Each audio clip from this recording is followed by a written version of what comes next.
cannonballs screamed through the morning air, ripping apart the ancient stone walls of Vienna like parchment. Inside the city, mothers clutched their starving children, their hollow eyes watching the Ottoman trenches creep closer with each passing day. The greatest empire the world had ever known was at the gates, and Europe was about to fall.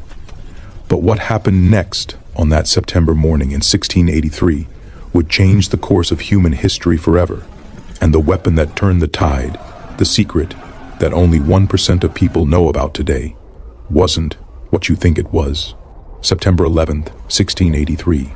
The sun hadn't yet broken over the Kahlenberg heights when the largest cavalry charge in human history began its descent toward the Ottoman lines.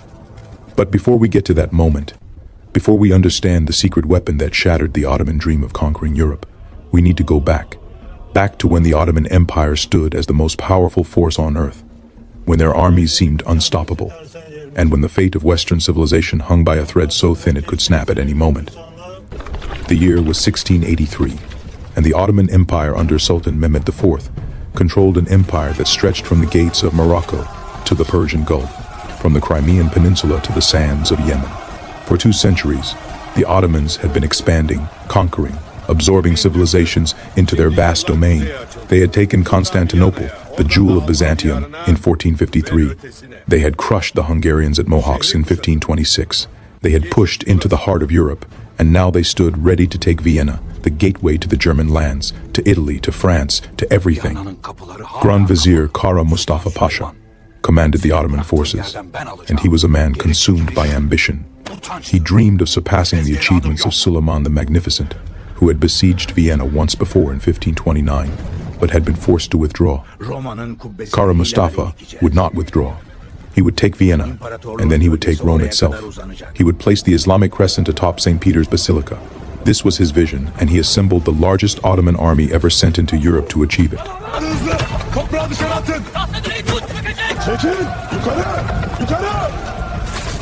Dikkat! Namlu geliyor!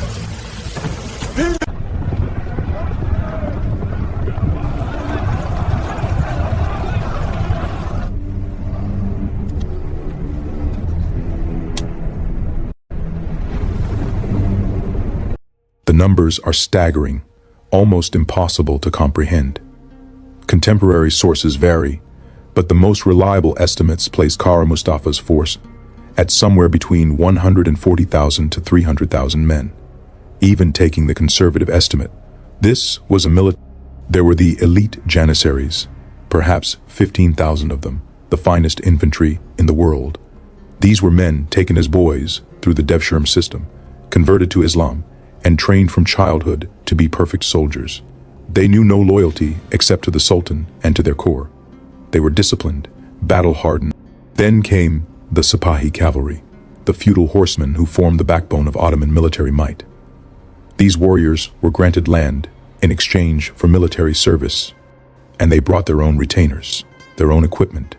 There were perhaps 40,000 Sipahi in the army that marched on Vienna, men who had fought in dozens of campaigns, who had crushed rebellions and conquered fortresses across 3 continents. But the Ottoman army was more than just Turks. It was a multinational force that reflected the diversity of the empire. There were Tatars from the Crimea, light cavalry, whose speed and ferocity were legendary. There were Moldavians and Wallachians, vassals forced to contribute troops to their Ottoman overlords.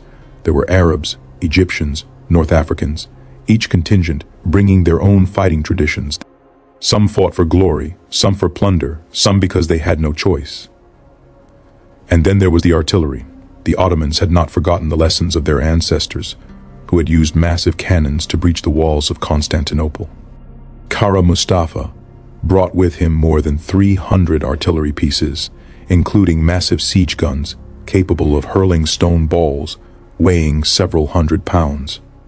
The sound of these guns, when they fired in unison, was said to be like the wrath of God made manifest. And stone walls, no matter how thick, no matter how ancient, began to crumble.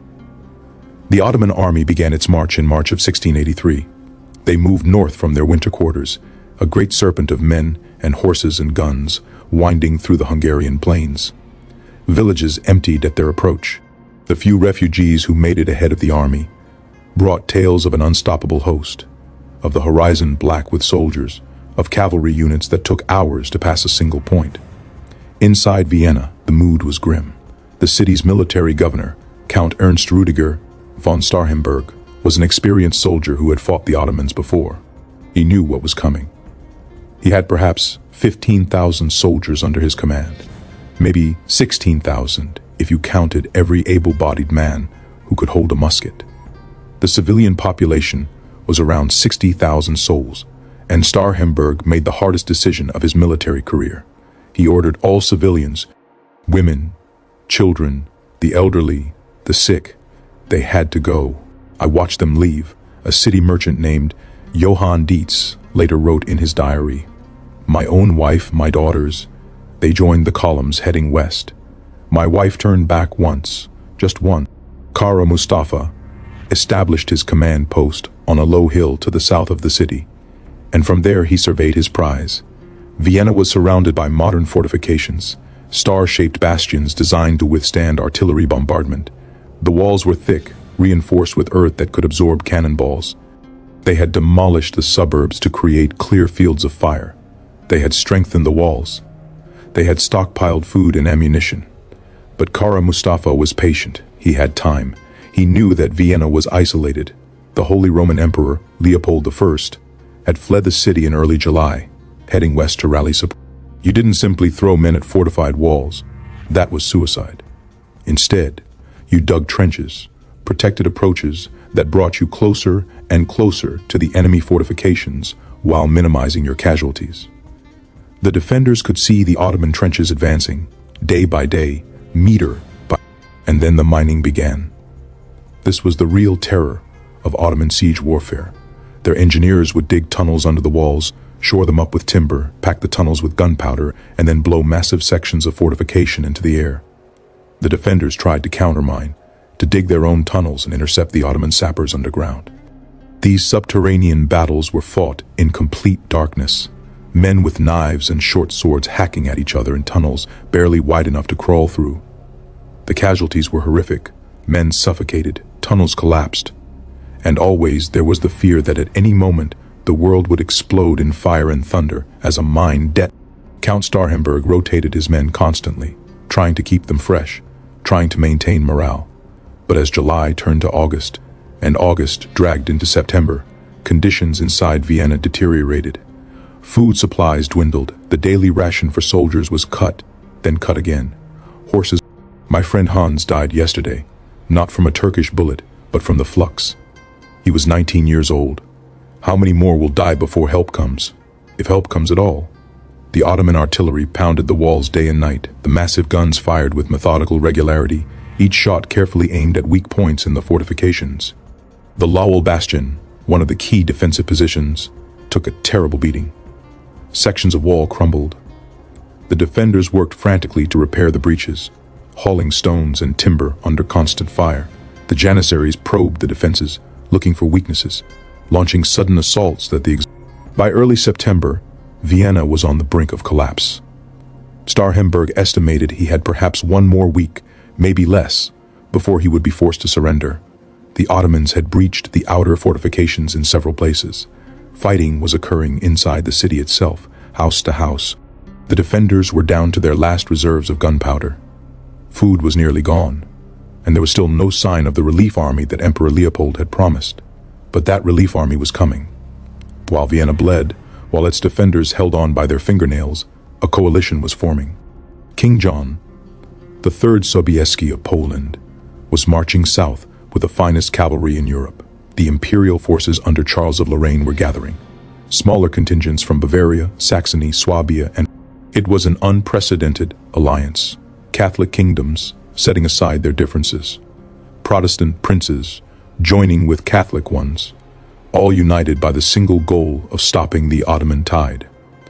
Jan Sobieski was 54 years old in 1683. A warrior, he was a brilliant tactician, a charismatic leader, and a man who understood cavalry warfare better than perhaps anyone alive.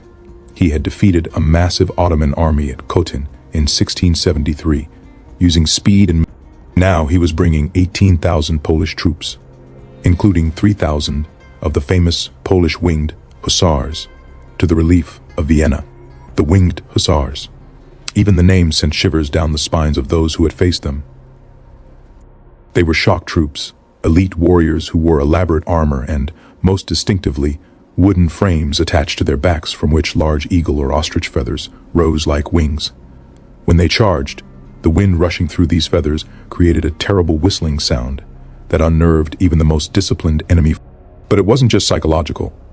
The hussars were superb horsemen, armed with long lances, sabers, and pistols. They trained constantly. They fought as a unit with perfect cohesion, and they were utterly devastating on the battlefield.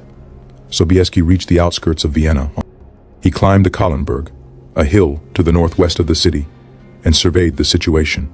Below him, he could see the vast Ottoman camp, the trenches, the artillery positions, the hundreds of thousands of enemy soldiers.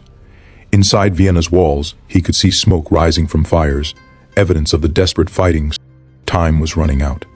The combined relief army numbered approximately 70,000 men. They were outnumbered, possibly by as much as 2 to 1 if you believe the higher estimates of Ottoman strength. But they had 3 advantages. First, they held the high ground on the Kahlenberg and the surrounding hills. Second, they had the element of surprise. Kara Mustafa had been so focused on taking Vienna that he hadn't adequately prepared for a relief force. And third, they had cavalry, masses of cavalry, the best cavalry in Europe. Sobieski called a war council. The plan: they would form a massive line along the hills, with infantry in the center and cavalry on both wings.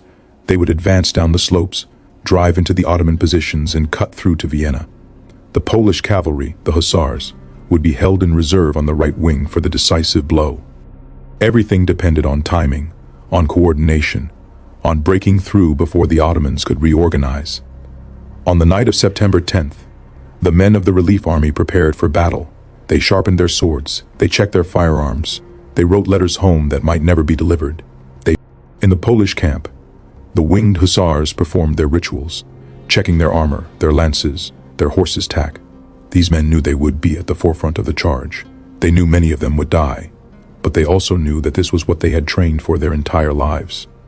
This was their moment. Inside Vienna, Starhemberg's defenders saw the campfires on the Kahlenberg.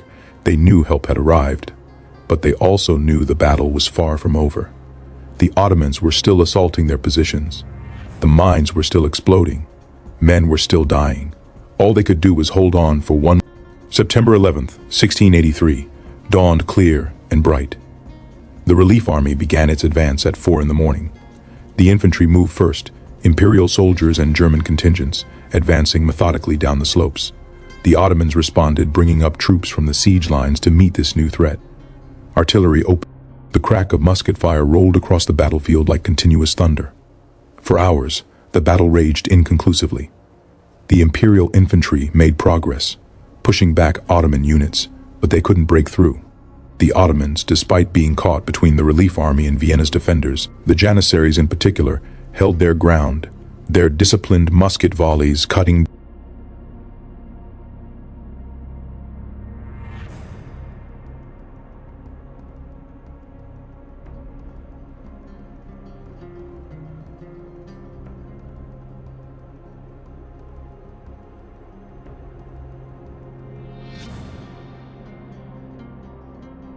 Kara Mustafa faced a terrible dilemma. He had invested months in this siege. Vienna was on the verge of falling, but now he had a massive army at his back, and his forces were divided. He needed to either pull back from Vienna and face the relief army with his full strength, or he needed to hold the siege lines and defeat the relieving force before they could link up with the city's defenders. He chose to try to do both, and that decision would cost him everything. They knew, as everyone knew, that this was the decisive moment. If they could hold until nightfall, they might be able to reorganize, to bring their superior numbers to bear. If they broke now, the entire army could collapse. It was at this moment that Jan Sobieski made his decision. The time had come to unleash the cavalry. He formed up the entire cavalry wing, approximately 20,000 horsemen, in a massive formation on the right flank. The Winged Hussars were at the point of the formation, 3,000 men in gleaming armor, their wings catching the afternoon light. Behind them came Austrian and German cavalry, then more. It was the largest cavalry charge in recorded history. A sight so magnificent and terrible that men on both sides stopped fighting just to watch. At approximately 5 in the afternoon, Sobieski gave the order. The trumpet sounded. 3,000 winged hussars began to move, their horses walking at first. The wind caught their wings, and that eerie whistling sound began, growing louder as they picked up speed. Behind them, 20,000 horsemen followed, a wave of steel and horseflesh rolling down the slopes of Kahlenberg. The hussars lowered their lances. They were 18 feet long, these lances, far longer than. The Ottoman left wing saw them coming. Some units tried to form defensive squares, but there wasn't time. Others simply ran. The Janissaries stood their ground, firing their muskets into the charging mass, but they might as well have been shooting at an avalanche. Individual hussars fell, horses tumbled, but the charge, it couldn't slow. It was momentum made flesh, an unstoppable force of nature. The hussars hit the Ottoman lines like a hammer striking glass. The long lances punched through armor, through shields, through men. Horses crashed into infantry formation, scattering them. And then the lances were dropped, and the sabers came out. The hussars carved through the Ottoman left wing, and behind them came wave after wave of cavalry, German, Austrian, Polish, each adding to the momentum, each deepening the breakthrough. "I have never seen anything like it," wrote an Austrian cavalry officer named Johann Georg von Scherfenberg. The Poles struck like the rat. Men and horses went down in heaps. The Turks tried to stand. God knows they tried. But nothing could stop that charge. I saw Janissaries, the finest soldiers in the Ottoman army, break and run. I saw Sipahi cavalry, men who had fought in a dozen campaigns, throw down their weapons and flee. And still the Poles came on, driving deeper, cutting through everything in their path. But here's where we need to talk about the secret weapon, the thing that only 1% of people know about today. It wasn't the winged hussars themselves, as magnificent as they were. It wasn't their lances, or their armor, or even their training. The secret weapon was something far more subtle, something that had been developed over decades of warfare between Poland and the Ottoman Empire, something that gave the Polish cavalry an almost supernatural advantage. It was the stirrup. More specifically, it was the Polish stirrup design. Now you might be thinking, stirrups? That's the secret weapon? But hear me out, because this is where it gets fascinating. The Ottoman cavalry, the Sipahi, used a riding style inherited from the Central Asian steppes. Their stirrups were relatively short, keeping the rider's knees bent, allowing for maneuverability and the use of bow. This style had conquered empires. It had carried the Mongols across Asia. But it had a weakness when facing heavy cavalry in a direct charge. The Polish hussars used longer stirrups, almost fully extended legs, which locked the rider into the saddle and allowed them to absorb the massive shock of impact when the lance struck. This wasn't just a minor difference. It was revolutionary. It meant that a hussar could hit an enemy at full gallop with an 18-foot lance and not be thrown from his horse by the impact. It meant they could drive their lances completely through armored opponents and withdraw the weapon for another strike. It meant they could maintain formation and cohesion even in the chaos of melee combat. Moreover, the hussars used a specific type of horse, bred in Poland and the Polish-Lithuanian Commonwealth, that was larger and heavier than the typical Ottoman mount, but still fast and agile. These horses were trained from birth to charge into combat, to not shy away from noise and violence, to respond instantly to their riders' commands even in the midst of battle. And there was one more element to the secret weapon, something that's often overlooked. The hussars fought with a level of unit cohesion that was unprecedented in 17th century warfare. They trained together constantly. They fought together. They knew each other's strengths and weaknesses. When they charged as one, maintaining formation, supporting each other. If a man went down, the riders on either side would close the gap.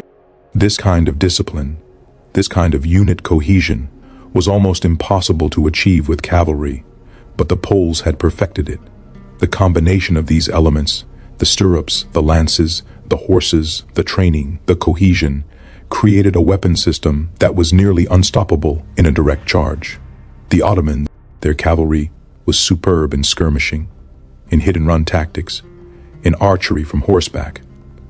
But in a direct shock cavalry engagement, they simply couldn't match the Polish Hussars. Back to the battlefield. The Ottoman left wing collapsed. The Hussars drove deep into the enemy.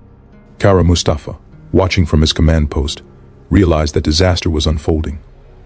He ordered his reserve units forward, trying to plug the gap, but it was too late. The momentum had shifted irreversibly. The rest of the relief army's cavalry exploited the breakthrough, pouring through the gap the Hussars had created. The Ottoman line bent, then broke, then shattered. Units that had been fighting courageously all day suddenly found themselves surrounded, cut off from support, facing cavalry that seemed to be everywhere at once. Some Ottoman units fought to the last man, others threw down their weapons and ran. Inside Vienna, Kahlenberg heard the change in the sounds of battle. The Ottoman artillery had stopped firing. The assaults on the walls had ceased. His exhausted soldiers looked at each other, hardly daring to hope. And then they saw it. Cavalry banners appearing in the gaps between buildings, Polish horsemen cutting through the Ottoman siege lines. By nightfall, the Ottoman army was in full retreat. Kara Mustafa managed to extract some of his forces, maintaining enough discipline to prevent a complete massacre. But the losses were staggering. Conservative estimates place Ottoman casualties at 15,000 dead and wounded, with another 5,000 captured, but the real disaster was the loss of equipment. The Ottomans abandoned their entire artillery. They left behind vast supplies of ammunition, food, and treasure. They left their tents, their personal belongings, everything. The relief army pursued for several miles, cutting down stragglers, but Sobieski called off the pursuit as darkness fell. His men were exhausted, and he knew that even a defeated Ottoman army was still dangerous if pressed too. Better to claim the victory, secure Vienna, and let the Ottomans retreat. That night, Vienna celebrated. Church bells rang throughout the city for the first time in 2 months. Soldiers and civilians embraced, weeping with relief and joy. Kahlenberg met with Sobieski, and the two commanders who had never met before that day. Kahlenberg was said to have wept, something remarkable for a man known for his iron composure. "We held," Kahlenberg told Sobieski. "We held because we knew you were coming. We held because we had no choice. And now, because of what you did today, because of your hussars, Europe still stands." Sobieski, ever the politician as well as the warrior, sent a message to Pope Innocent XI. It was written in Latin, and it referenced the ancient Roman victory message. It said simply, "Veni, vidi, Deus visit." It was both pious and politically brilliant, attributing the victory to divine intervention rather than to his own military genius, though everyone knew the truth. The consequences of the Battle of Vienna reverberated across Europe and the Middle East. For the Ottoman Empire, it marked, never again would they seriously threaten Central Europe. The myth of Ottoman invincibility was shattered. Within a few years, the Habsburgs would go on the offensive, pushing the Ottomans out of Hungary. The balance of power had shifted fundamentally. Kara Mustafa Pasha. For Poland, the victory at Vienna represented the high point of the Polish-Lithuanian Commonwealth's power and prestige. Sobieski was hailed as the savior of Christendom, but Poland would soon face its own decline. Caught between the growing powers of Russia, Prussia, and Austria, within a century, Poland would be partitioned and would cease to exist as an independent state. But in 1683, for one glorious moment, Poland stood at the center of European affairs, and the Winged Hussars were the most famous and feared cavalry in the world. The technical and tactical lessons of Vienna were studied by military theorists for generations. The importance of cavalry, the value of shock tactics, the need for unit cohesion, these became central tenets of military doctrine. The specific techniques of the Winged Hussars, particularly their stirrup design and lance work, influenced cavalry development across Europe.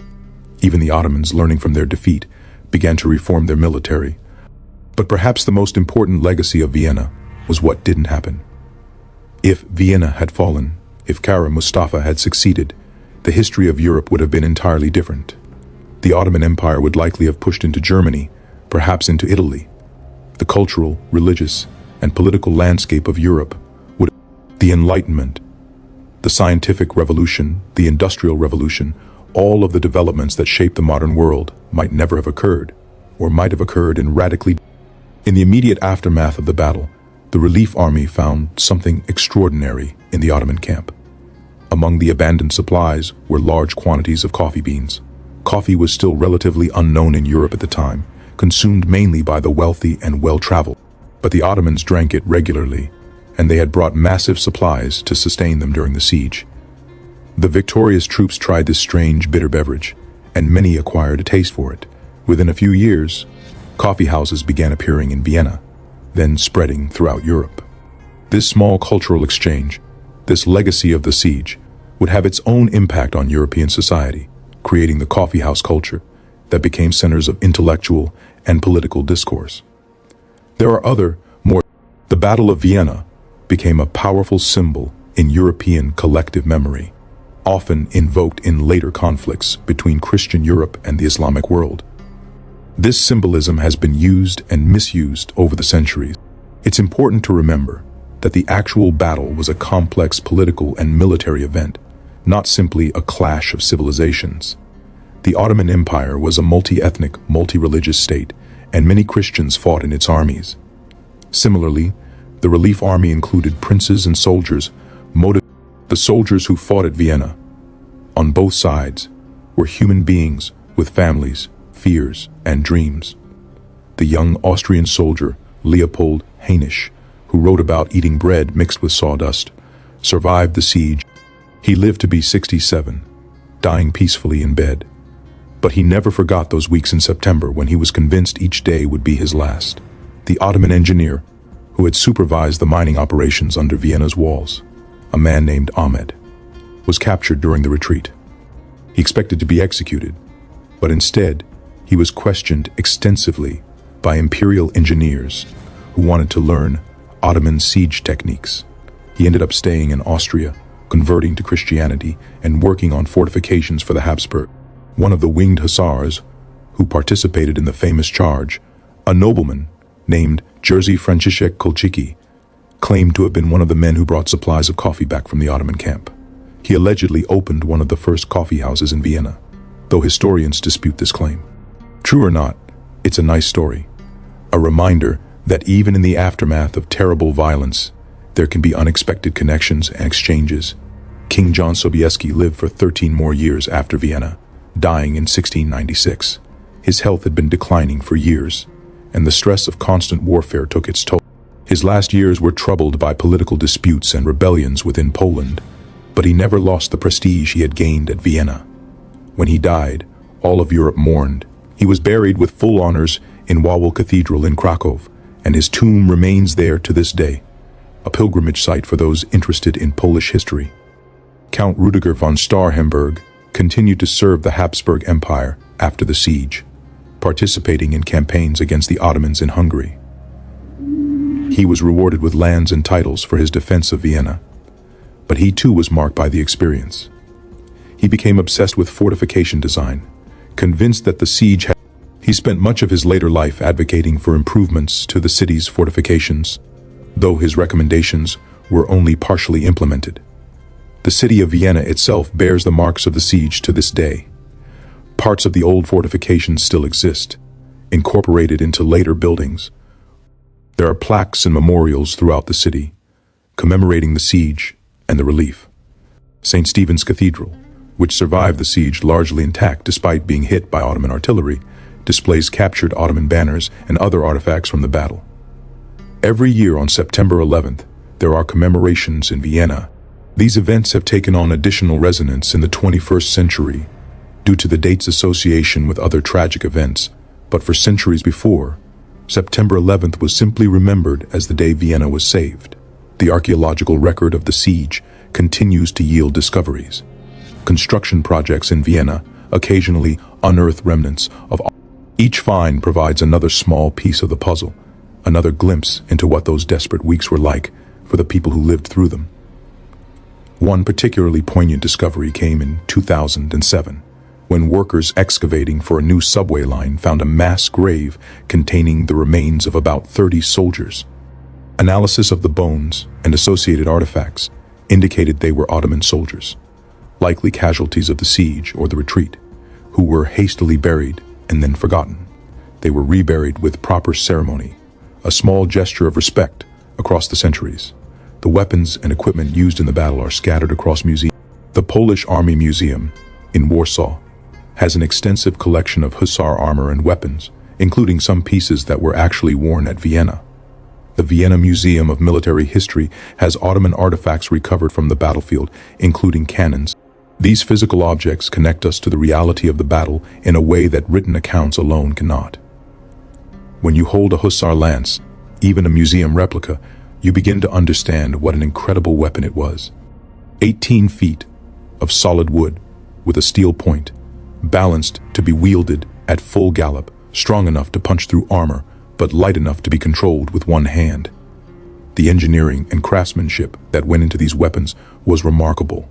Each lance was individually made, fitted to its owner, treated almost. A hussar would name his lance, would care for it as carefully as he cared for his horse. Similarly, examining an Ottoman composite bow, another weapon used extensively in the siege, reveals the sophistication of Ottoman military technology. These bows were made from layers of wood, horn, and sinew, glued together. In the hands of a skilled archer, they could send an arrow through mail armor at 100 yards. They required tremendous strength and years of practice to use effectively, but an Ottoman archer was worth several ordinary soldiers in terms of battlefield effectiveness. The siege works themselves, the trenches and mines, represented the cutting edge of 17th century military. Both sides employed engineers who had studied mathematics, geometry, and physics. The science of siege warfare was highly developed by 1683, with detailed manuals describing exactly how to approach a fortified city, how to calculate angles for artillery fire. The fact that Vienna held out for so long against an Ottoman army that was expert in siege warfare speaks to the quality of its fortifications and the determination of its defenders.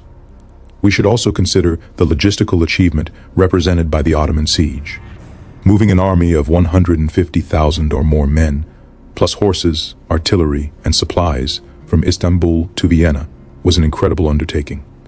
The Ottomans had to move through potentially hostile territory, maintaining their supply lines over hundreds of miles, feeding their army, replacing losses from disease and desertion, keeping their force.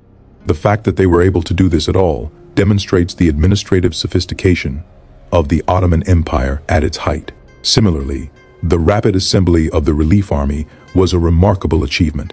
In an age before telecommunications, before modern roads, before anything like modern military organization, the various European powers managed to coordinate their forces, agree on a plan, and execute it with enough speed to save Vienna. This required complex negotiations, careful planning, and incredible logistical management. Armies had to be assembled, equipped, fed, and moved, all while maintaining enough security to prevent the Ottomans from learning too much about their plans. The role of intelligence and reconnaissance was crucial in the campaign. Both sides employed spies, scouts. The Ottomans had agents in Vienna, who provided information about the state of the defenses and the morale of the garrison. The defenders sent messengers out through the Ottoman lines to carry appeals for help and to report on conditions in the city. These messengers, usually men who knew the local terrain intimately, would slip out at night, evade Ottoman patrols, and make their way to the imperial court. Many were captured and executed, but enough got through to keep Leopold and his allies informed. Sobieski's Polish army had excellent scouts, including Cossack and Tatar auxiliaries who knew Ottoman tactics and could accurately assess. This intelligence was crucial to his decision to place his cavalry on the right wing, where they would strike the weakest part of the Ottoman line. The religious dimension of the conflict cannot be ignored, though it's important not to oversimplify it. This was not simply a war of Christianity versus Islam. The Ottoman Empire had Christian subjects and even Christian soldiers in its army. The European powers had their own deep divisions, Protestant versus Catholic, and these divisions would continue to cause conflicts for another century. But religion did provide a rallying point, a way to frame the conflict that made sense. Pope Innocent XI played a crucial role in organizing the relief effort. He provided financial support, diplomatic pressure, and moral authority that helped overcome the fractious divisions among the European powers. When Vienna was saved, it was seen as a vindication of his policies, and he used the victory to strengthen. The Battle of Vienna was one of the last times that the Pope could credibly claim to have been the organizer of a major military coalition. For ordinary soldiers and civilians on both sides, the religious framing of the conflict was very real. They genuinely believed they were fighting for their faith, for their way of life, for their God. The Ottoman soldiers believed they were engaged in jihad, a holy war that would bring them spiritual rewards. The Christian soldiers believed they were defending Christendom against the infidel. These beliefs gave them courage, helped them endure hardship, and made the violence seem meaningful rather than senseless. But mixed with the religious motivations were more mundane. Soldiers on both sides fought for pay, for the chance of plunder, for glory and advancement. The Ottoman soldiers expected to sack Vienna, to take slaves and treasure. The relief army hoped to capture the Ottoman camp and its riches, which they did. The commanders on both sides were motivated by political ambition, as much as by religious zeal. Kara Mustafa wanted to surpass his predecessors and secure his position. Sobieski wanted to restore Poland's prestige and secure his own legacy. The civilians, caught in the middle, had the most to lose and the least agency. The peasants of the surrounding countryside were caught between armies, their homes burned, their crops destroyed, their livestock stolen by both sides. The refugees who fled Vienna in July faced an uncertain future, not knowing if they would ever see their homes again, if There's a letter, preserved in the Vienna city archives, from a woman named Margaretha Braun to her husband serving in Starhemberg's garrison. She had evacuated with their 3 children in July and was living with relatives in a small town 50 miles west of Vienna. She wrote, "My dearest husband, the children ask for you every day. Little Johann wants to know when Papa will come home. I tell him soon, but I do not know if this is true. I do not know if I will ever see you again. I pray every night for your safety, for the safety of our city, for this nightmare to end. Please, if God wills it, survive this. Whatever happens to our home, to our possessions, they can be replaced." Her husband survived the siege. They were reunited in late September, and their family rebuilt their life in Vienna. But for every story like theirs with a happy ending, there were countless others that ended in tragedy. The medical aspects of the siege were particularly grim. 17th century medicine had only the most basic understanding of disease, and wounded soldiers often died, not from their wounds, but from the infections that followed.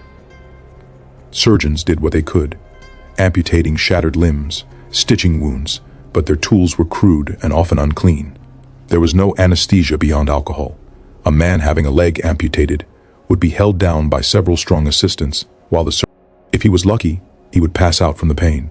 If he was unlucky, he would remain conscious throughout the ordeal. Disease killed more men than combat in the siege. Dysentery swept through both the Ottoman camp and the Vienna garrison. Typhus, carried by lice, was rampant. Bubonic plague made sporadic appearances. The doctors of the time could do almost nothing about these diseases. They didn't understand how they spread. Their treatments, based on ancient theories about humors and miasmas, were ineffective at best and harmful at worst. Men simply died, sometimes quickly, sometimes after days or weeks of suffering.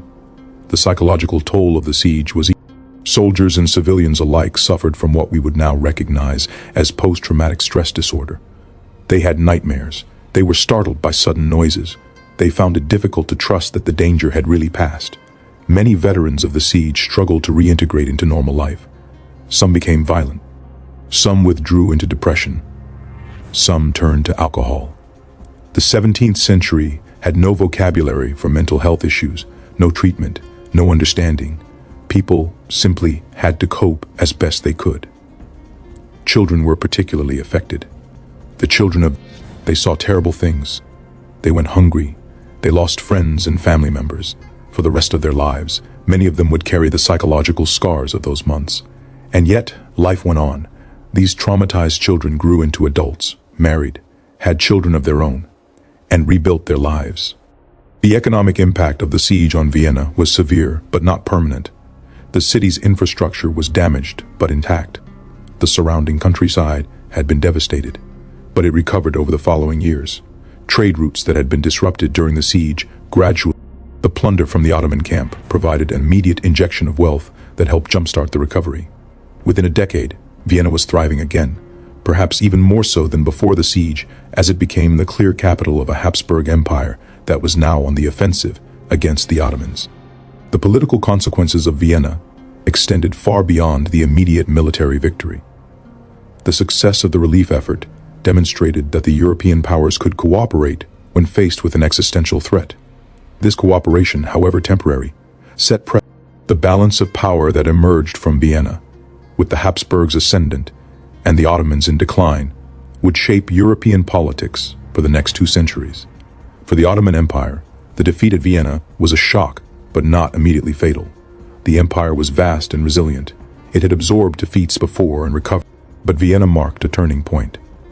The trend line that had been pointing upward for 2 centuries, expansion and conquest, now pointed downward. From 1683 onward, the Ottomans would be fighting defensive wars, trying to hold on to what they had, rather than expanding their territory.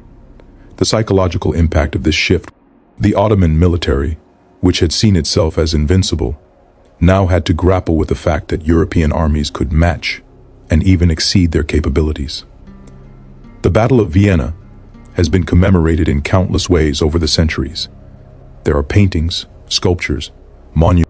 One of the most famous artistic depictions is a massive ceiling fresco in the Vienna State Hall, painted by Daniel Granin in the early 18th century, showing Sobieski and the Winged Hussars in heroic glory. Looking at it, you can see how the Baroque artists of the time wanted to portray the battle as a triumph of light over darkness, of order over chaos, of Christian civilization over barbarian invasion. These artistic representations, while magnificent, often tell us more about how later generations wanted to remember the battle. The reality, as we've seen, was messier, more complex, more human. The heroes were not flawless. The villains were not monsters. Everyone involved was a human being, making decisions with imperfect information, doing their best in impossible circumstances. One of the most moving aspects of researching this battle is reading the personal account. These documents give us glimpses of the individuals behind the statistics, the people who experienced these events. There's the diary of a Bavarian soldier named Hans Christoph von Hacke, who marched with the relief army and described the moment when they reached Vienna. We came over the hill, and there it was, the city still standing. I had thought perhaps we would be too late, that we would find only ruins and corpses. But there it was, battered but unbroken. And I wept, though I am not a man given to tears. There's the account of an Ottoman cavalry commander named Mehmed, preserved in Ottoman chronicles, describing the moment when the Polish charge hit his unit. They came like a thunderstorm, these Polish horsemen. I have fought in many battles, but I have never seen anything like this. They did not slow. They did not stop. They crashed into our lines and tore through us like we were children. I am not ashamed to say that I gave the order to withdraw. To stand would have been to die for nothing. There's the testimony of a Vienna housewife named Anna Strass, recorded in a local chronicle, who described the moment when the siege ended. We heard the church bells. At first, I could not believe it. The bells had been silent for so long. Then we heard shouting in the streets. People were crying and laughing at the same time.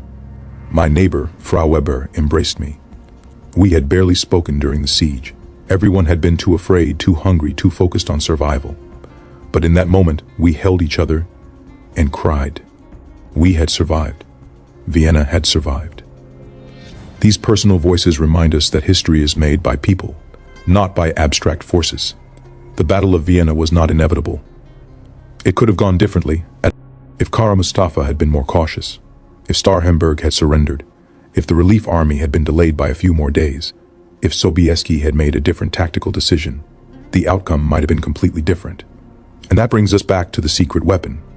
The Winged Hussars, with their innovative stirrup design, their long lances, their exceptional training, their unit cohesion, were the decisive factor on September 11th, 1683. They were a product of centuries of military evolution, of a culture that valued cavalry excellence, of an economic system that could support the expense of maintaining elite mounted warriors, of a political system that gave those warriors a crucial role. The secret weapon was the entire system that created, trained, equipped, and deployed the Winged Hussars. It was the strategic vision that saw how to use them most effectively. It was the courage of the men who rode in that charge, knowing that many of them would not survive. It was the coordination between multiple armies that had never worked together before. It was the determination of Vienna's defenders who held on long enough for help to arrive. In the end, the Battle of Vienna was won not by a single secret weapon, but by the combination of technology, tactics, courage, luck, and human determination. The Winged Hussars were the spear point, the sharp edge that broke the Ottoman line. That's why only 1% of people know the real secret weapon that destroyed the Ottoman army at Vienna. But now you know. Now you understand that military history is not just about battles and generals and grand strategies. It's about the small innovations, the technical details, the human factors that make the difference between victory and defeat. The story of Vienna in 1683 is ultimately a story about human resilience. It's about people facing impossible odds and finding the strength to endure.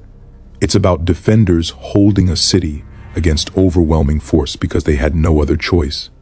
It's about soldiers marching to the relief of strangers because they believed it. It's about a cavalry charge that changed the course of history.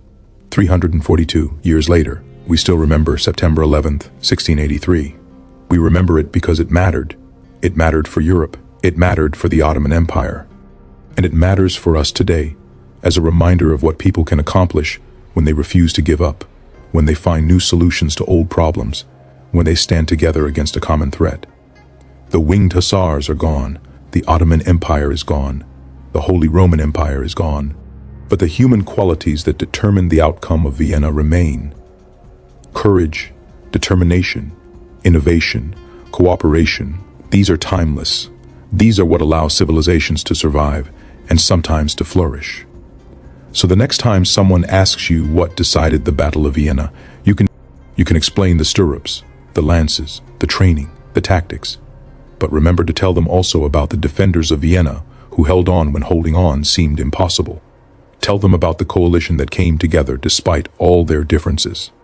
Tell them about the individuals, the thousands and thousands of individual human beings who made choices, took actions, endured hardships, and collectively created one of the most significant moments in human history. That's the real secret. That's what only 1% of people truly understand. History is not. It's made by the people who wield them, and by the countless others who support them, supply them, inspire them, and give them reasons to fight. The Battle of Vienna was won by Polish Hussars on September 11th, but it was also won by Austrian defenders over 2 months of siege, by German and imperial soldiers in hours of brutal infantry combat, by engineers and artillerists and supply officers and countless others who never made it into the history books, but whose contributions were just as essential. Remember Vienna.